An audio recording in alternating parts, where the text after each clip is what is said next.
Dielectrics or insulators. So dielectrics means where the electrons are bound within the atoms. That is, no free electrons available in this. And examples are ebonite, glass, mica. So these materials, they will not conduct electricity because the electrons are bound within the atoms.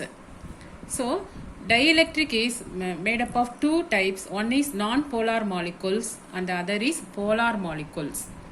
Non-polar molecules means if the center of positive and negative charges coincide. That means when you see this diagram, here this is the molecule, the center of positive charge and center of negative charge, they coincide at a particular point. And so here both the centers coincide. The examples are hydrogen, oxygen and carbon dioxide. These are examples for non-polar molecules. And they have no permanent dipole moment because they are the center of charges are coinciding, so there is no permanent dipole moment. What happens when an external field is applied? That we shall see now. When an external electric field is applied, the centers of positive and negative charges are separated by a small distance, which induces dipole moment in the direction of the external electric field. So when you see this diagram, this is after giving the external electric field. The external electric field makes the positive and negative charge centers to separate. So here there is separation between centers of positive charge and negative charge, and there is dipole moment in this case, which is given by the symbol P vector. And so here the direction of P vector and E vector are in the same direction. So here this is non-polar molecules without external field, and this is non-polar molecule with the external field. That only difference is the centers of positive and negative charges, they separate out. Next we shall see about polar molecules. Polar molecules means the centers of positive and negative charges are separated even in the absence of an external electric field.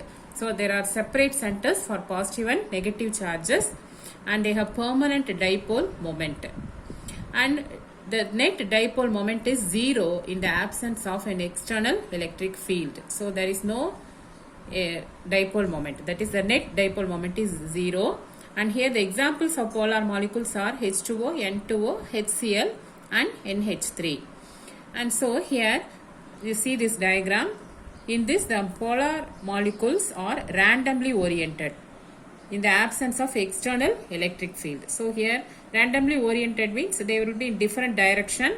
The positive and negative charges will be in different direction in this case where there is no external field. And here the external field is given and the molecules orient themselves in a particular direction. So this is the case where there is no external electric field. This is the case where the external electric field is applied. So all the molecules will orient themselves in a particular direction. And next, polarization.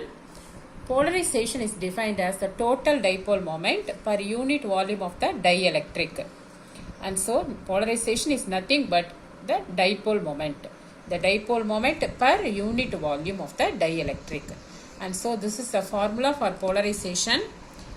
Polarization P vector is equal to psi E external vector. So you can say that the polarization is directly proportional to the external electric field, and the psi is called electric susceptibility, and this is the characteristic of each dielectric. So the electric susceptibility will vary with each dielectric. So this is very important formula.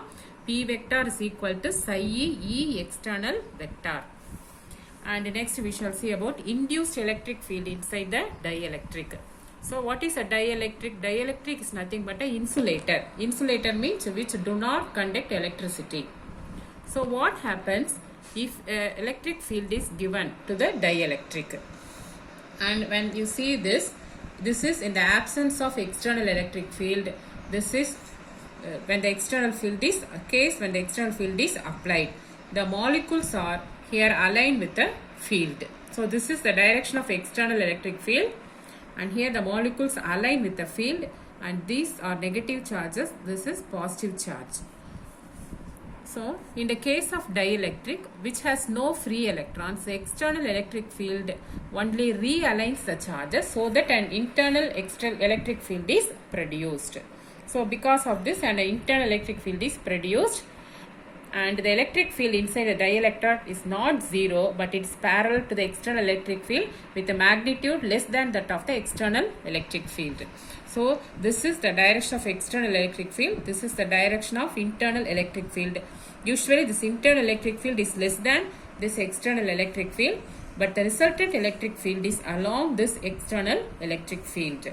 So, here when the external electric field E external vector polarizes the dielectric placed between the plates, and so here this is positive charge plate, this is the negative charge plate, and this orange color portion is dielectric. Now the dielectric is placed between two oppositely charged plates. So here positive charge, this is negative charge.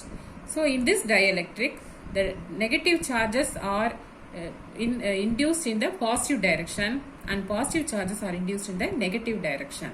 So there will be charge densities plus sigma B and minus sigma B. B means bound charges.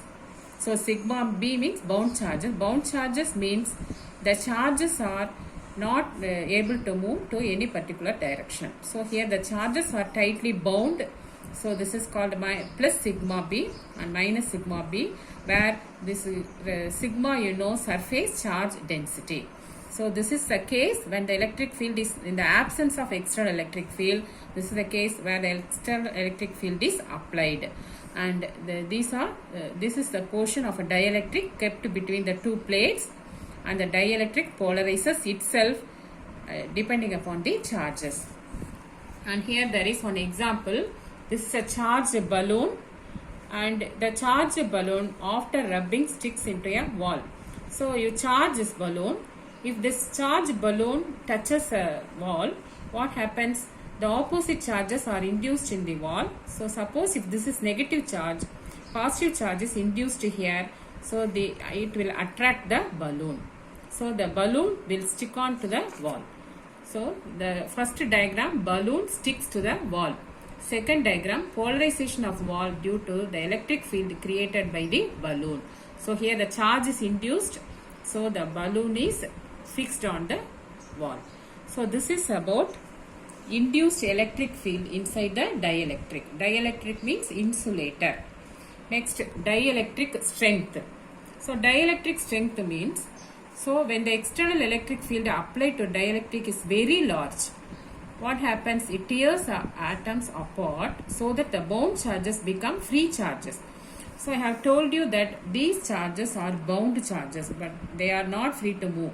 But when the external electric field reaches beyond certain value, the bound charges will become free charges, that they are able to move in a direction. So then the dielectric starts to conduct electricity. This is called dielectric breakdown. So different materials have different dielectric strength, and this table is given for mica, Teflon, paper, air and Pyrex glass. What is a dielectric strength? For air, it is 3 into 10 power 6 volt per meter. So when the applied electric field increases beyond this value, a spark is produced into the air. So dielectric strength means the maximum capability the dielectric can withstand, and beyond this value, the bound charges will become free charges, and the dielectric will begin to conduct electricity. Capacitors and capacitance. So capacitors, the symbol is two parallel lines and a line like this. Battery is a long line and a short line. So this is a symbol for battery, whereas this is a symbol for capacitor. And for battery, one long line and one short line. For capacitor, two equal lines. So this is schematic symbol for capacitor. And what is a capacitor? Capacitor is a device used to store electric charge and electrical energy. So capacitor is used to store electric charge. And what is the structure of capacitor? Here there are two plates, and these two plates are separated by a small distance d. One is having charge plus q and other is having charge minus q. And when dielectric is placed between these two parallel plates. Suppose the capacitor is connected to a battery of potential difference V, the electrons are transferred from one plate to the other plate by battery. So you are connecting a battery with a capacitor, so the electrons will flow, and one plate will be positively charged with the plus Q, and other plate will be charged minus Q. And so there are two charges, plus Q and minus Q. This is parallel plate capacitor structure, and this is a battery connected with a parallel plate capacitor. And usually the charge stored in the capacitor is proportional to potential difference, that is Q is proportional to V. This Q is equal to CV, where this proportionality constant, this proportionality is replaced by C, where C is called capacitance. So the capacitance C is equal to now Q by V. So Q is charge and V is potential difference. So how can you define the capacitance? The capacitance C of a capacitor is defined as the ratio of magnitude of the charge on either of the conductor plates to the potential difference existing between the conductors. Or you can simply say that it is ratio of charge to potential difference. Charge means charge of any capacity, any plate, that is either plus Q or minus Q. And what is SI unit of capacitance? According to this formula, the unit is coulomb per volt. For Q, coulomb, and for V, volt. That coulomb per volt is simply replaced by the term farad. And farad is usually a large unit of capacitance, and practical units are microfarad and picofarad. Microfarad means 10 power minus 6 farad, and picofarad means 10 power minus 12 farad. And as already told you, this is the symbol for capacitor. Either you can use this symbol or this symbol. This is one line and this is one curved line. This is also the symbol for capacitor. And usually the net charge is equal to 0, because plus Q minus Q is equal to 0. And capacitors are available in various shapes. This is the photo of different types of capacitors. They may be cylindrical or disc shaped, and depending upon different materials, that is types, tantalum, ceramic and electrolytic, or different types of capacitors. And next we are going to see about capacitance of a parallel plate capacitor. So what is a capacitor? Capacitor is used to store the charge. And why this is called a parallel plate capacitor? You have two plates parallel. One is having positive charge and the other is having negative charge. And we are going to see about the expression for the capacitance. And usually the cross sectional area is A, and the distance between these two plates is taken to be as D. And you know the electric field E formula according to Gauss law, E is equal to sigma by epsilon naught. This sigma is called the surface charge density, that is charge per unit area, and epsilon naught, you know, permittivity of free space. Sigma has the formula Q by A. If this D is very very small, suppose if D is very very small, then the capacitor is said to be finite shaped.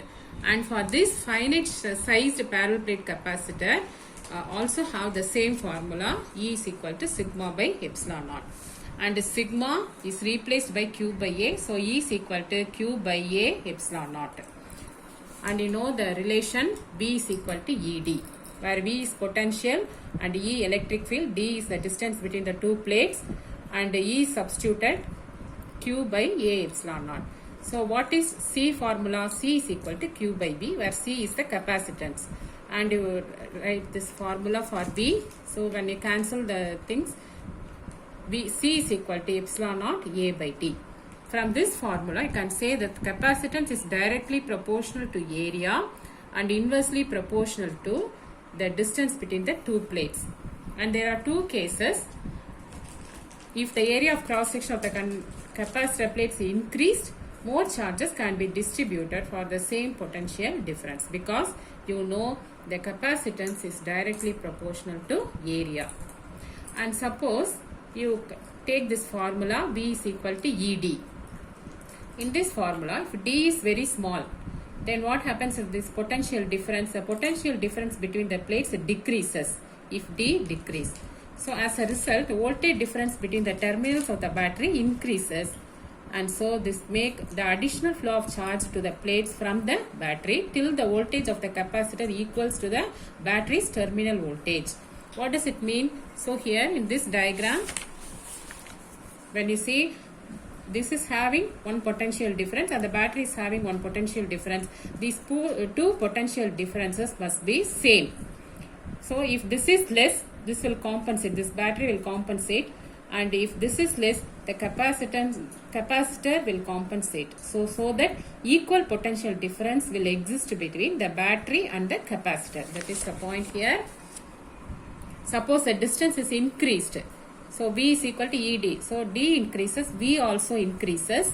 So V also increases means capacitor voltage increases and greater than the battery voltage. Then what will happen? The charges will flow from capacitor plates to the battery till both the voltage becomes equal. So in any case, the potential difference between the capacitor and the battery should remain same. That is the second point.